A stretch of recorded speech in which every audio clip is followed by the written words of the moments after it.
There are over 1,458 LEGO Star Wars minifigures. This number may seem high, but it doesn't even hold a candle to the countless number of Star Wars characters that there are.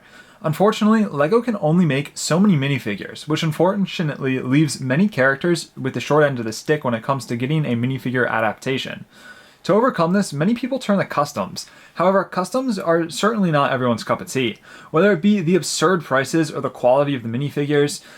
But today I'm going to be making 10 LEGO Star Wars minifigures that LEGO has not made, and ones that I want LEGO to make in the future. Now, I'm going to be making all of these minifigures using only official LEGO parts, no customs. So if you have any of these parts in your own collection, you can make these as well. Make sure you leave a like on this video and let me know down below in the comments what figures you want LEGO to make next. Now, without further ado, let's get right on into this video. Our first two figures are a little bit of a combo package. I still feel robbed that we didn't get any Tales of the Jedi sets. I thought there were so many good opportunities for figures and sets that they could have made, but LEGO didn't. So I decided to make my two favorite characters from the show. We have young Qui-Gon Jinn and Count Dooku. Now both of these are really nice figures that I wish that we would have gotten, but in my versions here, first off, starting with young Count Dooku, I made him using just the body and cape with the normal black hairpiece and just a kind of generic kind of head. I couldn't find one with a nice beard in the right skin tone, so this is what I ended up going for, a nice compromise, but I think it gets the point across. And then, of course, his iconic hilt and a blue lightsaber. Then for Qui-Gon, I used legs from Obi-Wan, the torso from just one of the bartenders from the Cantina set, Han Solo's face and also his hair, and I gave him a darker hilt on his lightsaber to remedy his actual lightsaber. In the movies, it is kind of darker. It's like a black, if I'm not mistaken. Now, overall, I think these two minifigures turned out really good, and I'm hoping that we do end up getting sets for Tales of the Jedi at some point, but until then, this is a pretty nice remedy for that. Next up, we have one of my favorite characters from The Force Unleashed, General Kota. He was a Jedi Master and survivor of Order 66. During the Clone Wars, he didn't actually have a clone serving under him. He had a legion of a recruited militia because he did not trust the clone troopers, which, would prove to be pretty beneficial later on. Later on, he teamed up with Bail Organa and became a crucial part to the early rebellion.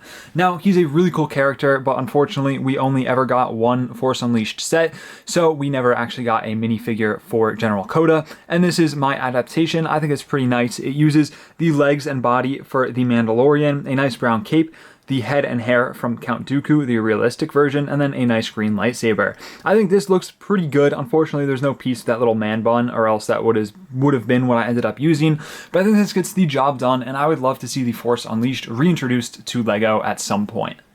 Next up, we have Mara Jade, one of the most beloved non-canon Star Wars characters. She's Luke Skywalker's wife, but unfortunately, she's not considered canon anymore because Disney decided to go with making the sequels. But nonetheless, she's still a very cool character, so I've decided to make her for this video.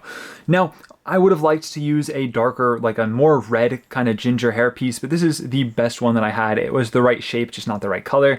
So I guess they could change that if they do end up making her in a minifigure. But other than that, I think this is the body from a Barriss Offee minifigure. Then I gave her just the skin-like tone arms and nice gray gloves, and then just a detailed pair of black legs. I also gave her her iconic kind of pinkish lightsaber and a blaster as well. I think this minifigure came along pretty good, and maybe if LEGO does do some more stuff with non-canon things in the future, which I think a lot of people would love if they did, I would hope to see Mara Jade come up in one of those sets. Next on the list, we have ARC Trooper Blitz, commander of the Rancor Battalion alongside Colt and Havoc. He also oversaw training on Kamino. ARC Troopers are some of the most beloved clones, and I think the LEGO adaptations of the ARC Troopers are also really nice, so I'm hoping to see more in the future, but this is my take on ARC Trooper Blitz. I really like the yellow on him, so to make him, I used the legs from the Imperial Mortar Trooper, a black comma. Ideally, we would get a new kind of comma with that nice diamond patterning, because I think that looks really nice. The torso from the Captain Rex minifigure, yellow arms, and the helmet from the clone pilot / commander. I also gave him a little antenna and a backpack. Now, I did try giving him the ARC Trooper pauldron that came with 5s, but I found that the pauldron from the Mortar Trooper or the Heavy Artillery Trooper looks a lot better. So ideally we would get something like this. Now, obviously this doesn't have the nice little armor plate on the center, and it does have an inaccurate helmet, but I do think LEGO should do more ARC Troopers because they're some of the most loved clone troopers by the fans, and I have no doubt that they would sell really well. Next up, we have Commander Thyre. He appeared in the first arc of the Clone Wars. As you can see, I definitely took a 2008 style approach just because I was feeling nostalgic, but nonetheless, this kind of does get the job done. I was really missing the 2008 style though, with the hard commas and pauldrons, because they do look really, maybe good isn't the right word, but they are very cool. Now, he's just the basic clone trooper with maroon arms, a maroon visor, and then black armor, but I do think you can obviously tell that this is Thyre if you know what he looks like. Now, this would be a really nice one, and I want to see LEGO make more of the named Phase 1 style clones, because we haven't seen any in so long. I also gave him a small brick build blaster, because I think it looks better than the plain one. Definitely needs some tweaking, but overall, I would love to see this figure, or honestly, any of the named Phase 1 clone troopers. Next, we have probably my favorite figure that I've made for this video. We have Starkiller in his Sith armor, or Sith Assassin Starkiller. Now, I don't want to spoil the game for those of you who have not played it. Now, I do definitely recommend playing The Force Unleashed 1 and 2, but take my word for it, this dude is a menace. Now I will destroy you, Skywalker. Destroy your father. Now, I have made him using just the torso and legs from the newer Darth Vader with the arm printing because it looks pretty good and pretty accurate. Then I gave him just a plain black head, and then the helmet from Agent Kallus. Now, this isn't super accurate, but it definitely does show it off pretty well, and I think it does look really nice. I gave him his iconic red lightsaber, you know, in that nice position, and I would love to see more of these Force Unleashed sets. I think there's a lot of cool stuff, and there's definitely a lot of fans for that game that would definitely love to buy some more LEGO for it. But overall, I think this is probably my favorite minifigure that I've made for this video.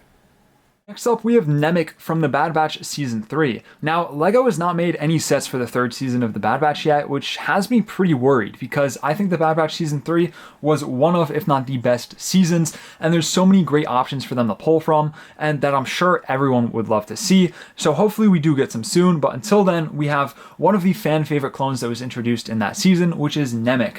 Now, it isn't the most accurate because, it's kind of really hard to get custom clone helmets without buying a custom clone helmet, and I don't really want to take Sharpie to my clone troopers. I've been there, done that like 8 years ago. It's not fun. So what we have to, show off Neic here, I have the head or the helmet from Commander Gree, which I think works pretty well. It has that same kind of metallic coloring. It does have the inaccurate markings, but what are you going to do if we're not using customs? We can't really get accurate helmet markings. Then we also have the torso from Commander Gree as well, because it has that nice little suspenders or like the belt kind of thing going on and the correct design. And then I gave him just the normal style arms and legs. Now, obviously this isn't super accurate. It's just the placeholder for hopefully when LEGO will make a set with Neic and Fireball, because they were really cool. Certainly some of the highlights of the third season for me character-wise, and I'm really hoping that we get some sets from the third season of the Bad Batch soon, because there's so much great stuff that they can make. Next, we have Numa, the Twi'lek that Waxer and Boyle ran into on the Battle of Ryloth, and then she later reappeared in Star Wars Rebels. Now, this is a really cool figure that I'm hoping that we do get at some point, but to make her, I used this nice pair of dual molded legs because it really shows that color of the pants that she has, as well as the boots and the nice pocketing. The same torso from Barriss Offee, but I gave one black arm with the nice blue hand, and then the other arm that would be the clone armor arm with all of the markings on it. Unfortunately, I can't really do the markings, but if LEGO was to make this figure, I would hope that they would include that little tribute to Waxer and Boyle that she does have painted on her little clone armor arm, because it's a really cool part of the character design. And then just the head and headpiece from Aayla Secura, because it's the only kind of blue Twi'lek piece that we have. Overall, I think this one turned out pretty good, and I'm hoping to see her appear in LEGO at some point in the future. And lastly, we have an incredibly overdue minifigure, a plain clone officer. We've gotten a few named ones before in some of the bigger UCS sets, but we've yet to see just a basic clone officer despite their frequent appearance in the Clone Wars, and it's kind of astonishing to me. There were so many times they could have thrown one of these into a set, but never did. So here he is, very simple, dual molded gray legs, look really good, normal officer torso, and then just a clone head and a hat. Now you could also do hair, but I think the hat looks a little more, just more clean and more professional. So there's not much to say. It's a very straightforward figure, and I don't think there's any excuse for why we have not seen one already. So I'm hoping that LEGO does introduce something like this in the future. And that was all 10 of the figures that I've put together. Make sure you leave a like and comment what your favorite figure that I made was, as well as what figures you want to see LEGO make in the future. Thank you all so much for watching. Stay safe. Drew, signing out.